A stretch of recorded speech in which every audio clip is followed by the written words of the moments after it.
Florent Houdemont, bonjour. Bonjour. Vous êtes directeur régional à Marseille de la Fondation Abbé Pierre.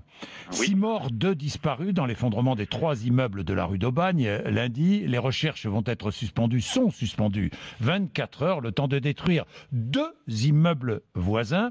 Je regardais vos chiffres à Marseille, rapport remis au gouvernement en 2015. Je dis bien 2015. À Marseille, 40 000 logements.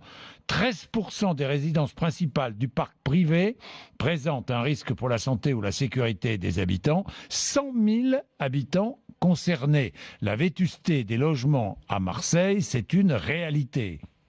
Ah oui, tout à fait. Vous avez les chiffres, ils sont terrifiants. Il faut rappeler, c'est près de 4 millions de personnes mal logées en France. Donc le phénomène, c'est pas que Marseille, mais ici, il est dans une ampleur, mais vraiment inédite. Il faut illustrer pour qu'on comprenne bien de quoi on parle. Il y a des immeubles à Marseille où les conduites d'eau usée fuient. Ou si votre voisin il prend sa douche ou tire la chasse d'eau, ça soigne dans vos murs. Ouais. J'ai le souvenir d'une grand-mère privée d'électricité. C'était un voisin de palier compatissant qui lui tendait une rallonge le soir pour qu'elle puisse au moins avoir une ampoule pour lire. Et je me souviens aussi d'appartements où vous dites en rentrant, mais quelle drôle d'idée d'avoir peint ce mur du salon en noir. En vous rapprochant, vous découvrez que le mur il bouge et qu'en fait il est noir d'insectes, de cafards et de moisissures. C'est ça les réalités que vivent les gens dans l'habitat indigne, partout en France et particulièrement ici à Marseille. Et particulièrement, vous êtes directeur régional à Marseille de la Fondation Abbé Pierre. Alors, 57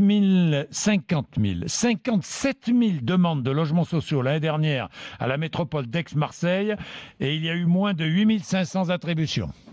Et oui, et le lien, mais vous avez bien compris, le lien, il est tout à fait là. C'est-à-dire qu'on a une population qui est pauvre, on a beaucoup de gens qui n'ont pas de travail ou des petits salaires.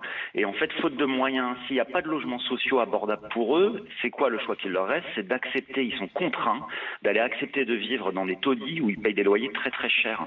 Donc c'est pour ça que la Fondation Abbé Pierre appelle à une mobilisation massive et pour une production, suffisante de logements sociaux. Rien qu'à Marseille, c'est 70% de la population qui est éligible au logement social. Donc vous voyez, les gens, ils sont prisonniers de cette situation et ils se retrouvent contraints de vivre dans des conditions d'habitat qui sont inacceptables. Entre 25 et 30% des Marseillais vivent en dessous du seuil de pauvreté. Il faut quand même le savoir, hein.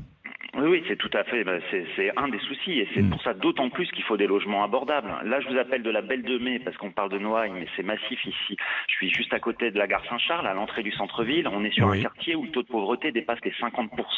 Et ici aussi, l'habitat indigne, il fait des ravages comme à Noailles. Donc le phénomène, il est vraiment massif sur la ville et même sur une grande partie de la métropole.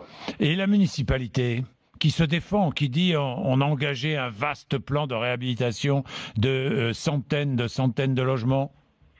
Écoutez, la municipalité, elle a sa part de responsabilité, mais elle n'est pas seule. C'est l'ensemble des pouvoirs publics qui doivent se mobiliser. Oui. On paye le résultat là d'années d'inaction. C'est bien sûr la mairie, mais c'est la métropole, c'est l'État qui doit pouvoir piloter les politiques du logement. C'est le département qui a la charge du logement des personnes défavorisées et la région qui se désinvestit dans le contexte actuel de l'habitat de plus en plus. Donc c'est vraiment l'ensemble des pouvoirs publics qui doivent être mobilisés. Merci Florent Houdemont. Je vous remercie. Merci vraiment. Il est 7h16. Vous êtes sur RMC. On dit les choses ici. Directeur régional à Marseille de la Fondation Abbé Pierre.